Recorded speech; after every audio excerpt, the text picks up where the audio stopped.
عقیقہ کرنا یہ سنت مستحبہ ہے، اس کو اگر کسی نے ترک کر دیا، چھوڑ دیا، تو وہ گناہگار نہیں ہوگا۔ لہذا عقیقے کا ترک کرنا، چھوٹ جانا یا چھوڑ دینا یہ آدمی کو گناہگار نہیں بناتا، البتہ سنت مستحبہ ہے، عمل ہونا چاہیے۔ جس کو اللہ پاک نے بیٹے کی یا بیٹی کی نعمت عطا کی ہے اور استطاعت بھی موجود ہے تو انہیں عقیقہ کرنا چاہیے۔ عقیقے کے لیے جو بہتر وقت بیان کیا گیا وہ 7واں دن، یعنی ولادت سے جو 7واں دن ہے اب وہ اس بچے کا عقیقہ کرے۔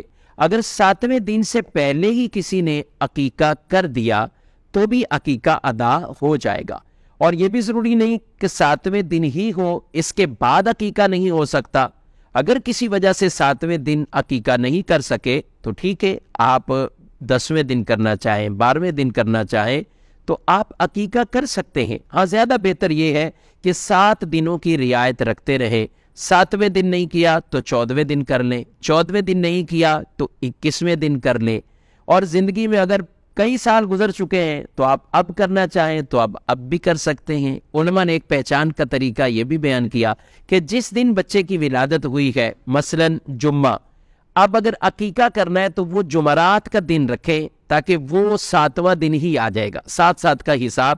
لیکن یہ حساب کوئی قطعاً ضروری نہیں ہے، کئی لوگ قربانی کے دنوں میں بھی اپنے قربانی کے پڑے جانوروں میں عقیقے کے بھی حصے رکھتے ہیں۔ یہ دن ضروری نہیں ہے کہ وہ 7واں دن بھی آ رہا ہو، تو کبھی بھی کرنا چاہیں، بہرحال عقیقے کی وہ سنت ادا ہو جائے گی۔ البتہ جس کے پاس طاقت ہو، استطاعت ہو، اور پھر بھی وہ عقیقہ نہیں کرتا تو اس کے لیے ضرور روایات میں یہ بات تو فرمائی گئی ہے کہ اگر اس کے بچے کا انتقال ہو جاتا ہے تو والد اپنے بچے کی یہ والی شفاعت حاصل نہیں کر پائے گا، تو لہذا اس سنت مستحبہ کو یہ ترک نہیں کرنا چاہیے۔ گنجائش ہے تو آپ عقیقہ ادا کر لیجئے۔ البتہ اگر کسی نے نہیں کیا تو ہم یہ نہیں کہیں گے کہ وہ گناہگار ہوا، اور اس پر کوئی کسی قسم کا گناہ نہیں ہے۔ عقیقے میں بیٹا ہے تو اس کے لیے 2 جانور، 2 بکرے، اور بیٹی ہے تو اس کے لیے 1۔ اسی طرح بڑے جانور میں جہاں 7 حصے ہوتے ہیں تو بیٹے کے لیے 2 اور بیٹی کے لیے 1 حصہ، اور اگر کسی نے بیٹے کے لیے بھی 1 ہی مینڈا یا 1 ہی بکرا وہ عقیقہ کر دیا تو بھی اس کی سنت بہرحال ادا ہو جائے گی۔